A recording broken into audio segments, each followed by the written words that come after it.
let's get right into our first topic at hand for tonight, which is going to focus on radiohalos, Dr. Andrew Snelling, and accelerated nuclear decay. And so I want to play her video. We'll briefly comment on it and then provide a response from Dr. Andrew Snelling himself, since that is who she is critiquing in her video. So here we go. Lorence Collins has studied radiohalos extensively and has shown some solid work that radiohalos actually can and do occur in nature, without the need of a global flood, I mean.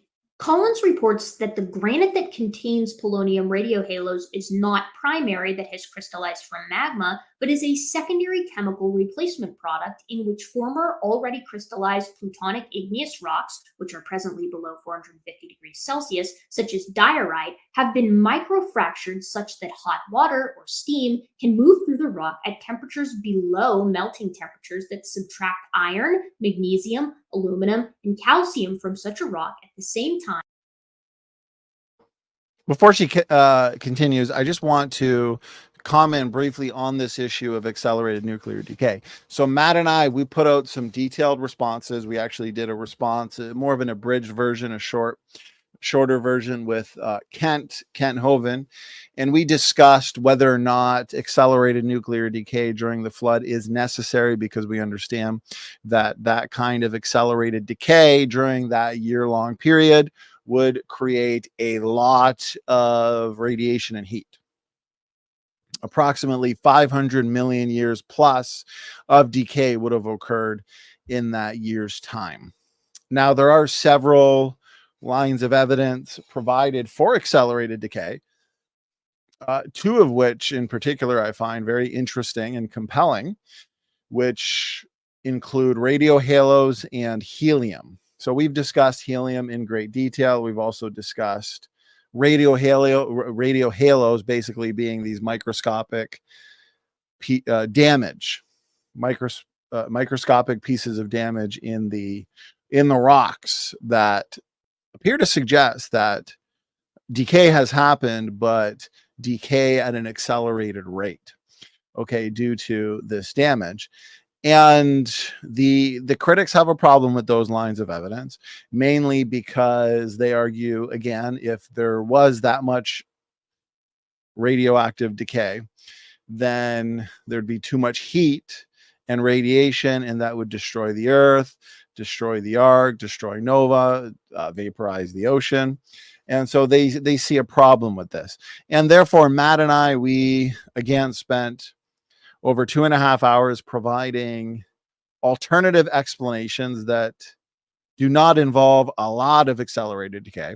We do propose a little bit of accelerated decay, which fits nicely in line with the helium that we find in zircon crystals and rocks that are supposed to be billions of years old. Again, just to recap, helium is a very slippery molecule, and it should have leaked out into the atmosphere of these rocks that are supposedly 1 billion plus years old, because we do find a lot of lead in them, and the byproduct, the result of uranium decaying into lead, parent to daughter isotope, there is helium, and we still find a lot of helium.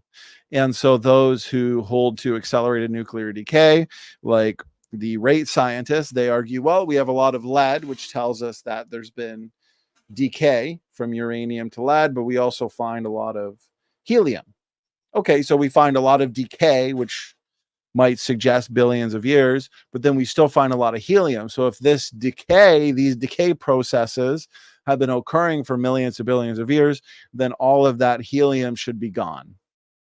Especially at high temperatures, deeper in the Earth, then the helium would leak out quicker, from my understanding. But the fact that there's still a lot of helium and we find a lot of this lead, the daughter isotope, then there's a lot of decay, but it would have had to occur in a short amount of time in order for there to still be helium, right? Pretty simple to to understand. Okay, some would interpret that as accelerated nuclear decay, and it is compelling.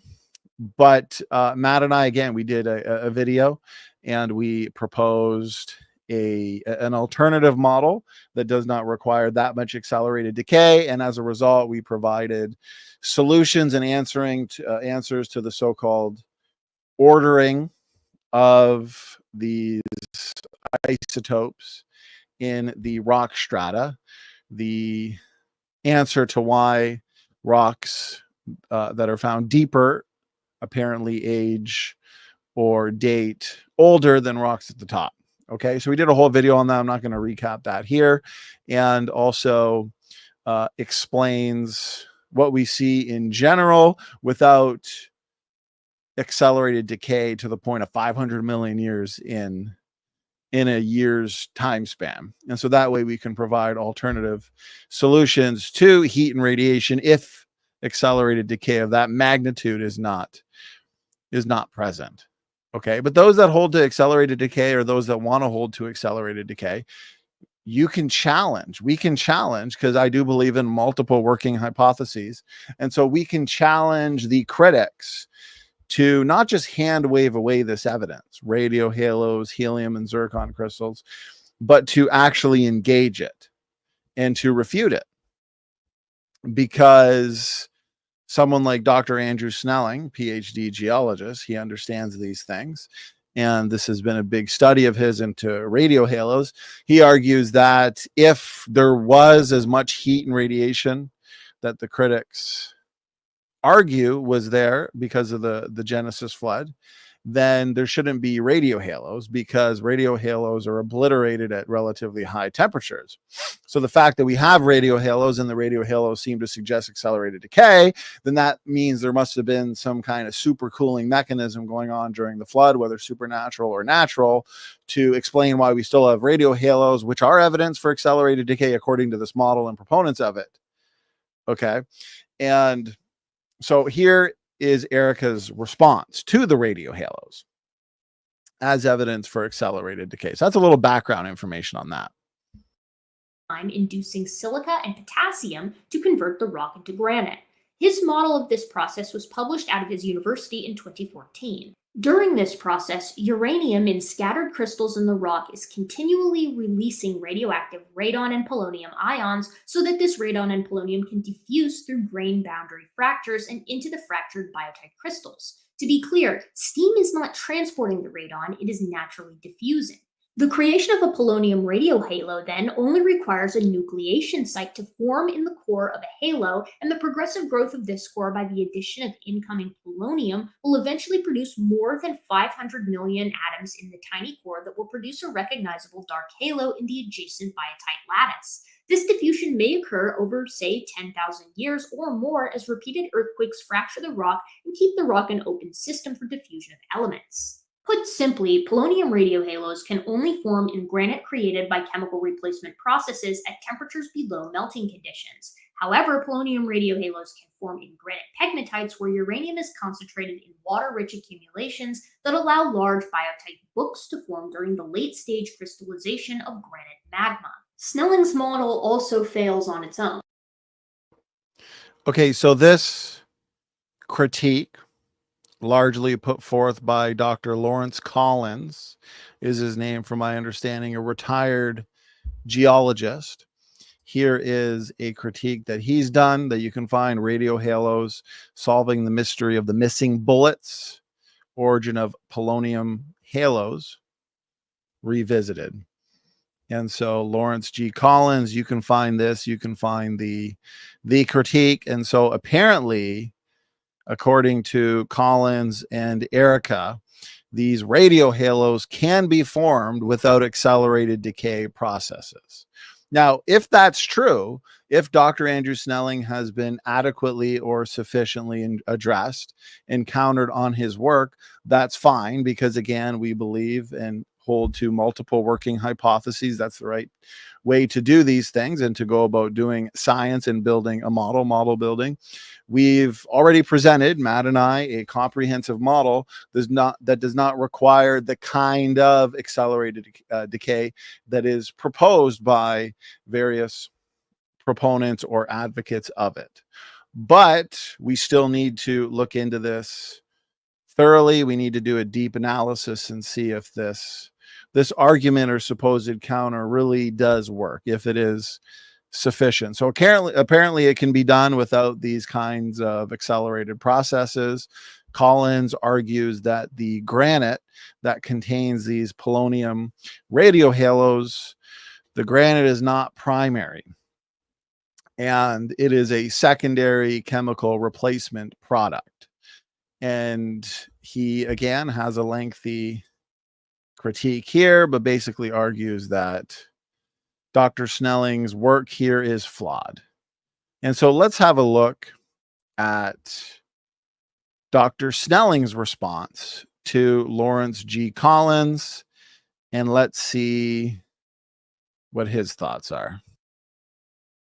In Ontario, that doesn't, that's where you have concentrated uranium ore deposits in calcite veins and dikes. And that's different. The granites that I've been looking at, he's talked about this idea. He'd be a good one to ask, definitely.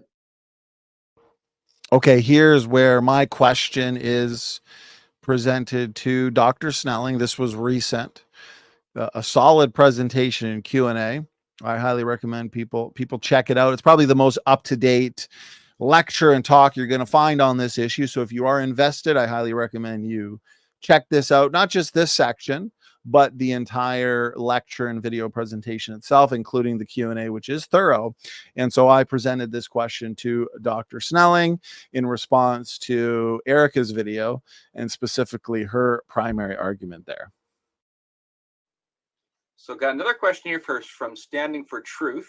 Are you familiar with the arguments made by Lorence Collins and Ken Wolgemuth, who argue that polonium radiohalos can be formed without accelerated decay processes? And one example, I was just reading an article earlier today. One of the arguments I believe Collins makes is that you could have these calcite dikes, and you can get radon atoms without uranium, and then you get polonium from those radon atoms. So are you familiar with these counter arguments? Yes, any thoughts? I am familiar, but of course, these criticisms and objections to Dr. Snelling's work are not new. These PhD creationist scientists, they are familiar with these criticisms. Dr. Russell Humphreys, who made several incredible predictions, many of which have come true. He's pointed out in one of his recent talks on helium and zircon crystals that he is unimpressed with the criticisms and objections to his work, to these amazing findings with helium in these rocks that are supposedly millions to billions of years old. The helium shouldn't be there. And so the critics, they put forth counters, they put forth rescue devices, and they're simply weak. A lot of times they're repeated. And again, Dr. Humphreys points out in his recent talk here, comprehensive talk, that the critics really have failed over the years. And occasionally they'll come up with a new argument, and that new argument also fails. But typically it's by, one or two people or the same person over and over again, but they're not publishing anything worthwhile to actually respond to this data. So these creation scientists, they are aware of these criticisms, as you could tell with Dr. Andrew Snelling's reaction here. He is not surprised by any means. He's not caught off guard. He's familiar with these supposed counters. of course, that's an example that's grabbed from the Bancroft area in Ontario. That doesn't, that's where you have concentrated uranium ore deposits in calcite veins and dikes. And that's different. The granites that I've been looking at are regular garden variety granites. Notice what he says there about his work and what he's looking at. The granites that Dr. Snelling is studying and analyzing are regular garden variety, as he said, granites. Okay. And so there's something that needs to be considered by the critics. That, yes, okay, you got quartz veins with metals in them for ore deposits, but there's nothing, no major uranium deposits, no major uranium deposits, concentrations. The only time no real massive concentrations that Robert Gentry found unusual numbers of radiohalos and unusual radiohalos are in those sorts of situations. For example, the Wolfendorf fluorite in the Schwarzwald area of Germany was in a uranium associated with uranium, and so was the calcite vein dike at Bancroft in Ontario. And so those are unique situations. All the examples that I've shown in this presentation are regular granites. So I'd recommend the critics, if they want an up-to-date lecture or presentation on this issue, they should watch this one. I'd recommend that they watch Dr. John Baumgartner's recent presentation on C14 found in diamonds, because right there's fascinating data, incredible evidence for young Earth, and the best criticisms or objections to the C14 found in diamonds have been addressed thoroughly. There are just some mind-boggling assertions coming out from the critics. Some critics saying, oh no, there's no C14 found in diamonds. I mean, just clearly not up to date on the data, not up to date on the controversy. And so really, creation scientists like Dr. Andrew Snelling, Dr. Baumgartner, Dr. Russell Humphreys, you can see why they're not impressed with the so-called best counters and rescue devices that the critics have to offer. Because here, Dr. Snelling seems to be making it pretty clear that Collins and Ken Wolgemuth, I think is his name, is another one, from my understanding, a geologist. They are looking at unique situations. They're taking these extreme examples that Dr. Snelling is not even presenting as a basis for his model. So it does not appear to me, in my analysis of this ongoing debate or feud on the matter, on the issue, that Dr. Snelling's model is actually being engaged in a sophisticated manner. And neither Lorence Collins or Ken Wolgemuth have been able to grapple with these sorts of granites. So apparently these sorts of granites that Dr. Andrew Snelling is looking at, Collins and Wolgemuth, both of them are not able to contend or grapple with this. So it goes unanswered. Let's talk about the Tuolumne intrusive suite in the Yosemite National Park. There's no concentrations of uranium or like that, or special conditions. So no massive concentrations there of uranium, no special conditions. And so let's see if, and maybe they have, but it doesn't look like it. Let's see if they've engaged that or interacted with, again, what Dr. Snelling's actually presenting for the basis of his model here. These are regular garden variety granites, and yet we can see where you go from one granite intrusion to another in the sequence, in the nested sequence, that there's no heat effects by the later ones on the earlier ones, and yet you get increasing volumes of hydrothermal fluids and increasing numbers of polonium radiohalos, just as the polonium radiohalos by hydrothermal fluids model transport model would predict. And so that's my response to Lorence Collins. Just as the model would predict. So here's a response from Dr. Andrew Snelling. Let's see Dr. Lorence Collins respond, or let's see Erika respond. And to Ken Wolgemuth. They've taken extreme examples that are not the ones that I'm presenting as the basis for my model. So according to Dr. Snelling, they're taking extreme examples that are not the basis, or it's not what Dr. Snelling here is presenting in terms of his model. And so again, we have multiple working hypotheses. Do you have to go with accelerated nuclear decay? No.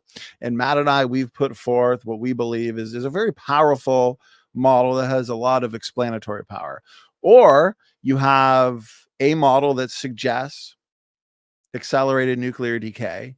And as Dr. Snelling has pointed out, with the radiohalos, if the existence of these specific radiohalos are evidence that accelerated decay has happened in the past during the flood, then there must have, by definition, been, as a result, a way to supercool these rocks in the earth, or else those radiohalos wouldn't be there. So that is a powerful line of evidence. And so it is up to the critic, like Gutsick Gibbon, to adequately or sufficiently address this evidence, to address in a sophisticated manner, in a detailed manner, Dr. Andrew Snelling's model.